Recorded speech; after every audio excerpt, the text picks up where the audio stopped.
வணக்கம். Market super டூப்பராக இருந்துச்சு. இன்னைக்கு வந்து around 446 points plus. Friday plus இன்னைக்கு நீங்கள் எடுத்துக்கிட்டிங்கன்னா 916 பாயிண்ட்ஸ் ப்ளஸில் வந்திருக்கு. India is the first market, right? ஃபர்ஸ்ட்னு சொல்கிறது தான் கரெக்டான வார்த்தை. First market to rise, right? மொத்தமாக அழைச்சாச்சு. எது? ட்ரம்ப்பு அந்த டேரிஃப் போட்டதுலேருந்து இன்னைக்கு வரைக்கும், அதாவது என்ன லாஸ் வந்துச்சோ அது ரிகவர் ஆகிடுச்சு அண்ட் அதுக்கு மேலே போயிடுச்சு. இன்ஃபேக்ட் நீங்கள் பேங்க் நிஃப்டி நீங்கள் எடுத்துக்கிட்டிங்கன்னா it was very interesting. Somewhere close to about 52,111, right? 51,111 இதுதான் ப்ரீவியஸ் அந்த மார்க்கெட் கிராஷ் ஆகிறதுக்கு முன்னாடி இருந்த லெவல். அந்த லெவலுக்கு மேலே இன்னைக்கு க்ளோஸ் ஆகிருந்துச்சு. இன்ஃபேக்ட் நீங்கள் எடுத்துக்கிட்டிங்கன்னா 52,460. நான் சொல்கிற நம்பர்ஸ் எல்லாமே ஃபியூச்சர்ஸ், ரைட்? அது பேங்க் நிஃப்டி ஆகட்டும், நிஃப்டி ஆகட்டும். நான் ஸ்பாட்டை தேவைப்பட்டுச்சுன்னா நான் சொல்லுவேன். ஏன் நான் சொல்லுவேன்னா, லாங் ஹிஸ்ட்ரி வேணும்னு சொன்னால் பியாண்ட் நிஃப்டி ட்ரேட் ஆகிறதுக்கு முன்னாடி இந்த டேட்ஸ்லாம் இருந்துச்சுன்னா நான் ஸ்பாட் சொல்லுவேன். இல்லாட்டினா நான் ஸ்பெசிஃபிக்காக நான் ஸ்பாட்டுன்னு நான் சொல்லி தான் நான் சொல்லுவேன். ஏன்னா நிறைய பேர் கேட்குறாங்க, இது நீங்கள் ஃபியூச்சர்ஸ் டேட் சொல்கிறீங்களான்னு. எஸ், ஃபியூச்சர்ஸோட நம்பர்ஸ் தான் நான் சொல்கிறேன். ஏன்னு சொன்னால் ஃபியூச்சர்ஸ் மட்டும்தான் ட்ரேடபிள். இன்னைக்கு நிறைய இன்ட்ரெஸ்டிங் திங்ஸ் இருக்குது. ஃபர்ஸ்ட் அந்த இன்ட்ரெஸ்டிங் திங்ஸ்லாம் நான் சொல்லிடுறேன். Informations, right? இந்த இன்ஃபர்மேஷன்ஸ்லாம் எடுத்து அதுக்குமா எப்படி கோர்வை போடணுன்றது அதுக்குமா தனியாக வச்சுக்கலாம். இன்னைக்கு எஃப்ஐஐஸ் இன்ட்ரெஸ்டிங் என்னன்னா, ஃபஸ்ட்டு 6.25 எஃப்ஐஐ டேட்டாஸ் வந்துருச்சு. 6,065 crores எஃப்ஐஐஸ் வாங்கியிருக்கிறாங்க. ஸோ ப்ரீவியஸ் பிவட் அடிச்சிருக்கிறனால close to about 2,000 crores DIIs விற்றுருக்குறாங்க. இன்ட்ரெஸ்டிங். ரெண்டாவது, India VIX close to about 19.81% கீழே விழுந்திருக்கு. 22% லாஸ்ட் 3 days. ஆனாலும் ப்ரீவியஸோட ஒரு 20% ஹையில் இருக்குது. முதல் அந்த 13, 12 அந்த ஜோனில் இருந்துச்சு. இப்போ அரௌண்ட் 16 இருக்குது. ப்ராபப்ளி அடுத்த 2 நாளில் டெம்பர்மெண்ட் ஆகிறதுக்கான சான்சஸ் இருக்குது. நீங்கள் யூஎஸ் சைடில் எடுத்துக்கிட்டனால யூஎஸ் சைடில் டமா டிமின்னு அடித்தாங்க உலகம் பூரா எல்லா சைட்லையுமே. அது டிஃபென்ஸ் சைடில் ஆகட்டும், இல்லை டேரிஃப் சைடில் ஆகட்டும், உள்ளூரில் இருக்கிற பிரச்சனை ஆகட்டும், எல்லா இடத்துலையுமே தலைவர் கை வச்சார். Not one at a time, எல்லாத்தையும் ஒரே டைமில் விரிச்சு போட்டதில் அவருக்கும் பிரச்சனைகள் வந்துச்சு. உங்களுக்கு தெரியும், நான் அடிக்கடி சொல்லிட்டு இருக்கிறது யூஎஸ் பாண்ட் மார்க்கெட் நம்ம பார்க்கணும்னு நான் சொல்லிட்டு இருந்தேன். கரெக்டாக அடுத்த நாள் ட்ரம்ப் சொல்கிறாரு, தட் வாஸ் அ ரிவர்சல் டென்ஷனுக்கான மெயின் ரீசன்ஸ், ரைட்? மார்க்கெட்டில் அந்த லெவல் உடச்சிச்சுன்னு சொன்னால் US economy will fall.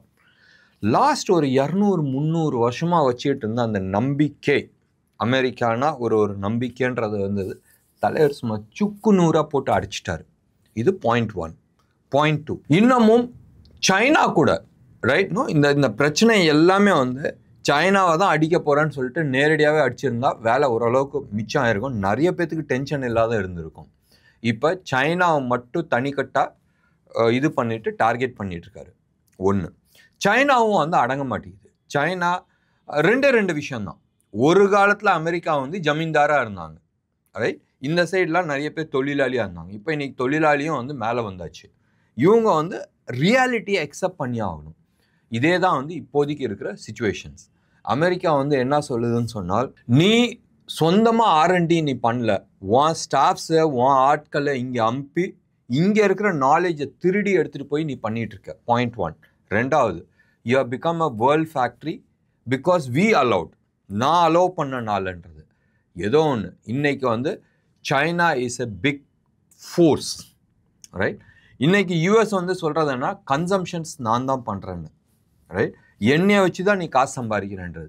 China என்ன சொல்கிறேன்னா, ப்ரொடக்ஷன் நான் தான்ப்பா பண்ணுறேன், உனக்கு வேணும்னா நான் ஆஃப் பண்ண முடியும்ன்ற லெவலுக்கு எடுத்துகிட்டு வந்துட்டாங்க. இன்றைக்கி சைனாவில் இந்த குட்டி பொம்மை பண்ணுறது, சேர் பண்ணுறது, துணி பண்ணுறது, அதிலலாம் ஜாஸ்தி ஃபோக்கஸ் பண்ணுறதில்ல. They are into a bigger game. Rare எர்த்தில் ஆல்மோஸ்ட் 90% அவங்க கண்ட்ரோல் பண்ணிகிட்ருக்காங்க. மிசைல்ஸ் ஆகட்டும், ஃபைட்டர் ஏர்க்ராஃப்ட்ஸ் ஆகட்டும், எலக்ட்ரிக் கார்ஸ் ஆகட்டும், எனி டெக்னாலஜி இதுன்னு சொன்னால் அது தேவைப்படுது. எஸ், யூஎஸ் சைனாவோட டிபெண்டன்ஸ் குறைச்சிருக்கிறாங்க. ஆனாலும் வேர்ல்டு மார்க்கெட்டில் 90% அவங்க கண்ட்ரோலில் வச்சுருக்கிறாங்க. ஒரு 6-7 வருஷத்துக்கு முன்னாடி 90% சைனாட்டன் தான் யூஎஸ் வாங்கிட்டு இருந்தாங்க. இந்த மேக்னெட்லாம் ஆகட்டுமே, இந்த எலக்ட்ரிக் மோட்டரில் வர அந்த மேக்னெட்ஸ்லாம் ஆகட்டும், அவங்க வந்து 90% வாங்கியிருந்தாங்க, அது இப்போ 90%லேருந்து 70% வாங்கிட்டு இருக்காங்க.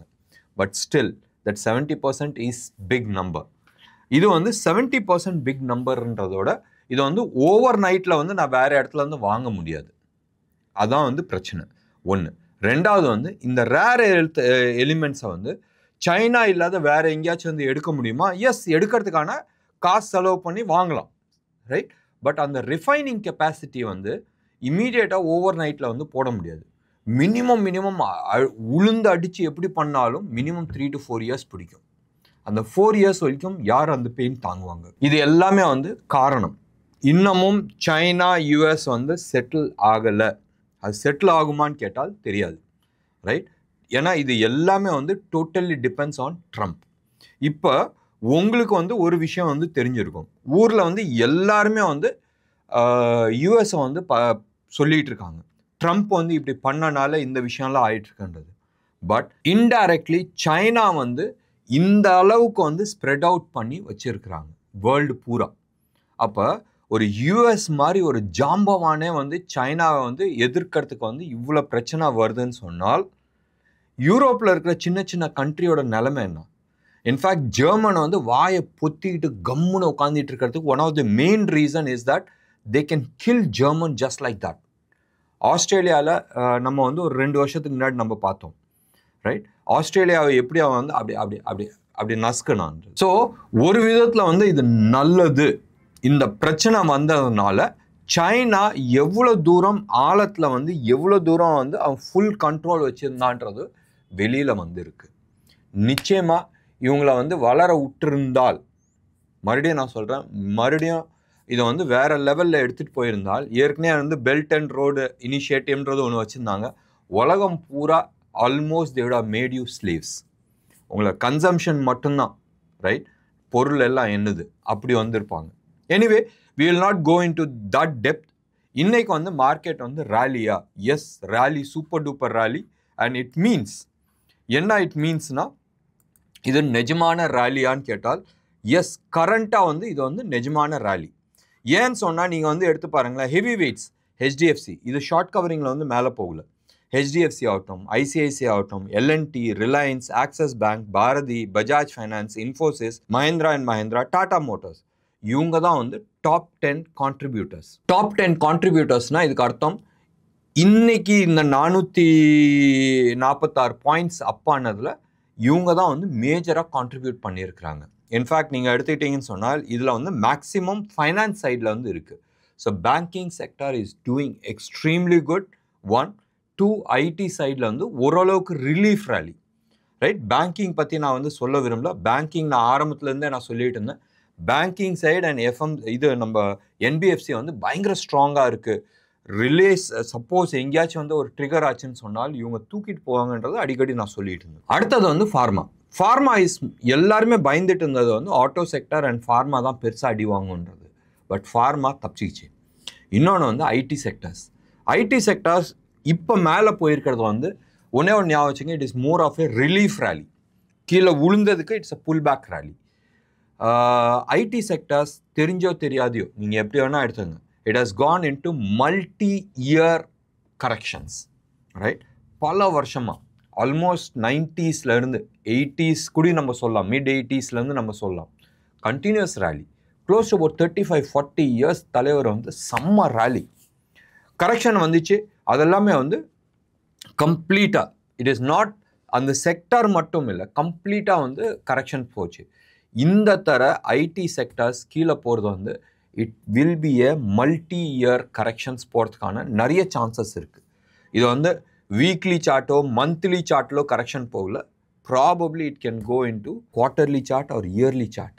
இயர்லி சார்ட்னா நெக்ஸ்ட் 17 years ஞாபகம் வச்சுங்க. So it is going deep into multi-year கரெக்ஷன்ஸில் போயிட்டுருக்கு. ஐடி செக்டரில் இப்போதைக்கு ஸ்பெசிஃபிக் ஸ்டாக்ஸை வந்து சிலது நல்லா பண்ணலாம், பட் மேக்ஸிமம் ஸ்டாக்ஸ் வந்து கரெக்ஷன்ஸில் போயிட்டுருக்கு. இது மனசில் ஞாபகம் வச்சுங்க. ஏற்கனவே வந்து நம்ம கோல்டை பற்றி நம்ம பேசியிருக்கிறோம். கோல்டு வந்து இன்றைக்கி வந்து 9620 அந்த ரேஞ்சில் வந்து ட்ரேட் ஆகிட்டுருக்கு. இன்டர்நேஷ்னல் மார்க்கெட்டில் ப்ரைஸ் எஸ் ஸ்லைட்டாக ஏறி இருக்குது, பெருசாக ஏறல. லாஸ்ட் 3-4 டேஸாக வந்து அந்த லெவலில் தான் வந்து மெயின்டைன் ஆகிட்டுருக்கு. சம்வேர் க்ளோஸ் அபவுட் 3240 to 250 அந்த ஜோனில் தான் வந்து மெயின்டைன் ஆகிட்டு இருக்கு. இதை வந்து டாலர் டேர்ம்ஸில் பர் அவுன்ஸு, ருப்பி டேர்ம்ஸில் நான் ஏற்கனவே சொன்னேன் 9620 அந்த ரேஞ்சில் வந்து ட்ரேட் ஆகிட்டு இருக்கு. சில்வரை பொறுத்த வரைக்கும் 98,100 rupees இதில் வந்து ட்ரேட் ஆகிட்டு இருக்கு. இது 999 குவாலிட்டி, ஜிஎஸ்டியோட ஹோல்சேல் ரேட் சென்னையில். கோல்டை பொறுத்த வரைக்கும் 24 கேரட் ஜிஎஸ்டியோட ஹோல்சேல் ரேட் சென்னையில். இன்ட்ரெஸ்டிங் ஃபேக்டர் இன்னைக்கு வந்து எடுத்துக்கிட்டீங்கன்னு சொன்னால் ருப்பி மீண்டும் 86 rupeesக்கு கீழே வந்துருச்சு. 8570 அந்த ஜோனில் வந்து இப்போதைக்கு ட்ரேட் ஆகிட்டு இருக்கு. எக்ஸாக்டாக சொல்லணும்னா 8567 அந்த ஜோனில் வந்து ட்ரேட் ஆகிட்டு இருக்கு. இன்ட்ரெஸ்டிங்காக இருக்குது. ஸ்டாக் ஸ்பெசிஃபிக்காக, செக்டார் ஸ்பெசிஃபிக்காக ரேலி வரதுக்கான சான்சஸ் நிறையா இருக்குது. நான் ஏற்கனவே வந்து ஒரு லெவல் நான் சொல்லியிருந்தேன் 24,100 130 அந்த டார்கெட் வந்து ஓப்பனில் இருக்குது. அந்த டார்கெட் அச்சீவ் ஆகிறதுக்கான நிறைய பாசிபிலிட்டிஸ் இருக்குது. லாஸ்ட் ஃபியூ டேஸாக ரைட், இன்னைக்கு ஆகட்டும், ஃப்ரைடே இன்னைக்கு ஆகட்டும், தேர்ஸ்டே இன்னைக்கு ஆகட்டும், இது எல்லாமே வந்து கேப் அப்பாக வந்து ஓப்பன் ஆகிட்டுருக்கு. So that means we call it அஸ்னா இந்த ரேலியை விடக்கூடாதுன்னு வச்சுட்டு அடித்து பிடிச்சிட்டு வந்து மக்கள் வந்து கேஷ் போட்டுட்ருக்காங்க. ட்ராப் ஆகிறதுக்கான நிறைய பாசிபிலிட்டிஸ் இருக்குது. ஸ்ட்ரிக்ட் ஸ்டாப் லாஸ் மெயின்டைன் பண்ணுறது மிக மிக அவசியம். ஞாபகம் வச்சுங்க, இன்னமும் வேர்ல்டு ஜியோ பாலிட்டிக்ஸ் ப்ராப்ளமில் 2 விஷயம் சார்ட் அவுட் ஆகலை. ஒன்று, யூஎஸ் அவங்களோட கடன் அதை வந்து ரோல் ஓவர் பண்ணணும், பழைய கடனை கொடுத்து புது கடன் வாங்கணும். 2வது வந்து சைனாவோட டாமினன்ஸ். நான் வந்துட்டேன்டான்றது அந்த அதிகாரம். They started showing their muscle power. China வந்து யூஎஸ்லேருந்து மேஜராக வாங்குறது வந்து apart from chip right, they also buying போயிங்கோட ஃப்ளைட்ஸ், அவங்களோட பேசஞ்சர் இதுக்கு. வேர்ல்டில் 20% of passenger is happening in China. So it's a very big market. And இன்னைக்கு வந்து சைனீஸ் கவர்மெண்ட்டை வந்து நோ மோர் போயிங் கட் பண்ணுறான்ற மாதிரி சொல்லியிருக்கிறாங்க. ஸோ இதை வந்து மனசில் ஞாபகம் வச்சுக்கிட்டு, ஸோ இன்னமும் ஆக்சுவல் அதான் மனசில் ஞாபகம் வச்சுக்கணும், ஆக்சுவல் இஷ்யூ இன்னும் சார்ட் அவுட் ஆகலை. ஸோ இது எல்லாமே வந்து US also needs a breathing time. So இந்த ஆட்டினதில், இந்த டேரிஃப் விஷயத்தில் உலகத்தை போட்டு குலுக்குனதில் he needs a breathing time. அவர் வந்து யோசிக்கலாம், நம்ம தேவையில்லாத நிறைய விஷயத்த டக்குன்னு கையில் எடுத்துட்டோமோன்றது. பட் லாங் ரனில் வந்து definitely it is advantage US. But China வந்து அவங்களோட மூவ் எவ்வளோ ஃபாஸ்ட்டாக பண்ண போகிறாங்கன்றது பார்க்க வேண்டிய ஒரு சமாச்சாரம். ஞாபகம் வச்சுங்க, இந்த வாரமும் நாளைக்கு Wednesday and Thursday 2 trading days தான் இருக்குது. 3 days ஹாலிடேஸ் வருது. நம்மளுக்கு மட்டும் இல்லை, உலகம் எங்கும் குட் ஃப்ரைடே ரைட்.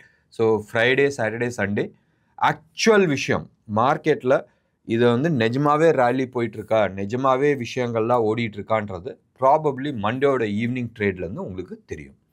என்ன நேர்களே, இன்னைக்கு ப்ரோக்ராம் உங்களுக்கு பிடிச்சிருந்துச்சுன்னா லைக் பண்ணுங்கள், ஷேர் பண்ணுங்கள். டெஃபினட்டாக உங்களோட கமெண்ட்டை நான் எதிர்பார்க்குறேன்.